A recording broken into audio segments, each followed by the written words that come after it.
We welcome now Kelly Bennett, Multimedia Journalist, SuperTalk Mississippi News.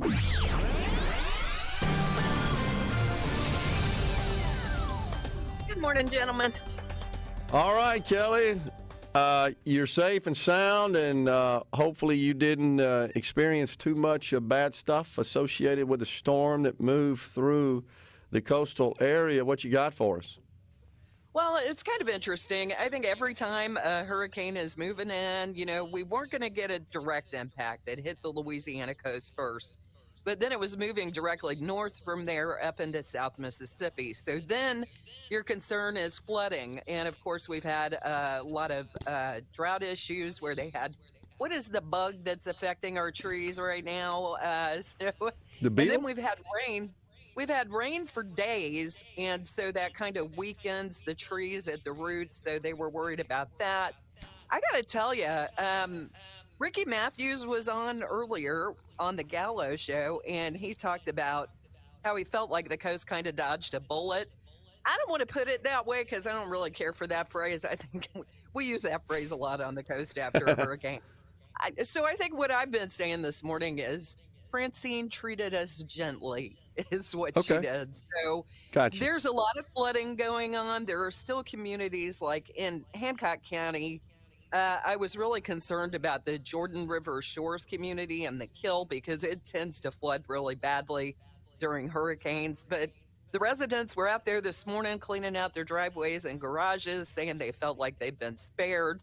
Jackson County has some communities, some areas that are still flooded this morning, but in most cases, the water seems to be draining. And what I was really shocked by this morning, I live in Long Beach, which is in Harrison County. So I'm just to the east of Hancock County, which is on the westernmost side of the Mississippi coast. And I was really expecting there to be some flooding issues on my way in on Highway 90, which is closest to the beach. And I was expecting a lot of sand on the road, and that didn't happen. And apparently, the emergency responders have had crews out overnight cleaning up things as they go. So this morning and early, because I came into work before 5 o'clock this morning, the roads were already cleared all the way down to 90. And you did see some limbs down and maybe somebody's trash can that they had forgotten to take in was blown out in the middle of the road, but feeling pretty fortunate. So now you've got this system that is working its way through northern Mississippi. And I know y'all just discussed the power outages. Those are going down little by little. So Eric Carpenter with the National Weather Service told us as this thing moves into central and northern Mississippi, which, by the way, it was downgraded to a tropical depression around 7 o'clock this morning. Rainfall amounts tended to be peaking in the 4 to 8 inch range. That's one thing I was mentioning too, as well with Francine. You may have noticed that the track with time, the forecast kind of shifted east with time, and it finally, of course, it's coming right up, basically right at the I-55 corridor at this time. But with that eastward shift, the rainfall forecast has shifted a little more into eastern Mississippi. And for the rest of the day, we're expecting an additional 4 to 6 inches, mainly over northeast portions of Mississippi, mainly north of the I-20 corridor. So as of now, no injuries have been reported. Of course, that could change because, like we've said, it's still working its way through the state. And there could be traffic accidents and that kind of thing. So, take extra precautions as you head out on the roads today. But for the most part, it's pretty okay this morning, Gerard.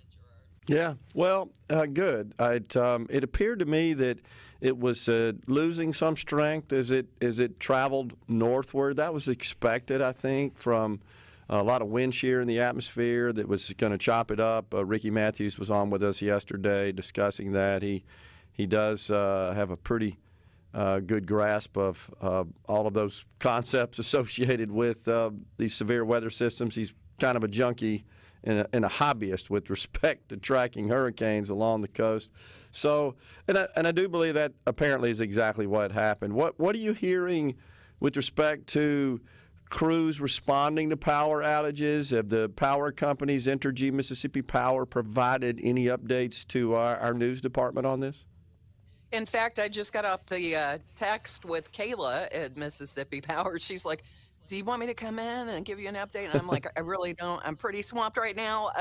But I know the crews are out there, and they were calling in other power crews like they tend to do before the storm even moved inland. And so they already had crews from Georgia and other states lined up to help out. And I'm sure they'll be doing that through the day. The Mississippi Emergency Management Agency, their disaster assessment teams will be out this morning. But like I said, I think we were treated pretty gently on this storm. Here's what concerned me this morning, though. So we're getting into the peak of the hurricane season. We ain't done yet, baby. So Francine might be moving out of here. But now the National Hurricane Center is tracking several areas for possible development. So you've got a system off the Florida coast that has a low chance for development. Those chances could improve next week. You've got two invests. They're way out in the Atlantic. They have a low chance for development. And then in the far eastern Atlantic, tropical depression formed Wednesday, and it could become Tropical Storm Gordon later today. And we talked to Eric Carpenter at the National Weather Service about that one. At the longitude that it is, well out into the Atlantic, it's probably a little on the far north side. As far as like making it over into the Gulf, it would have to do some unusual gymnastics there to, in terms of the typical hurricane tracks for it to get over to us. But definitely, something to keep an eye on for sure. But, they said they're expecting an above average season, and Eric Carpenter told us this morning that hadn't changed. And like I said, mid-September is when we start really getting into the peak part of the season. We've still got some record warm temperatures in the Gulf that can make these things intensify as they come on shore. In fact, that happened with Francine yesterday. It was a Category 1, and then right before it came offshore, it strengthened to a 2. Yeah. Well, I don't want any hurricanes doing gymnastics, that's for sure. It just doesn't sound good. So hopefully that won't happen. But you're right. We're sort of in the peak, but we do have, it seems like we got a little cooler weather than we have had, although I guess temperatures around here are scheduled to return to the mid to upper 80s. I'm not sure about the waters. Of course, the warm water is more conducive to severe storm development, but I'm ready to get the old hurricane season out of here and get some of this cool, brisk fall weather in here. Hopefully that's right around the corner. And, it's those record water temps in the Gulf that really fuel these systems. So that's what you got to look out for. So it might be cooler outside, but that doesn't mean that the waters are cooling off. That takes some time for that to happen. So just something to keep in mind. And, of course, the hurricane season lasts all the way through November 30th. I've lived on the coast for over 30 years. I've seen hurricanes come. Of course, we had Zeta in October. The year of Katrina, we went all the way into the Greek alphabet. After they get to Z, they start going into the Greek alphabet. And that was a crazy, insane year. So you just never know. And I was checking in with a friend of mine while I was keeping an eye on Francine as it moved inland. And we started talking about Hurricane Elena in 1985.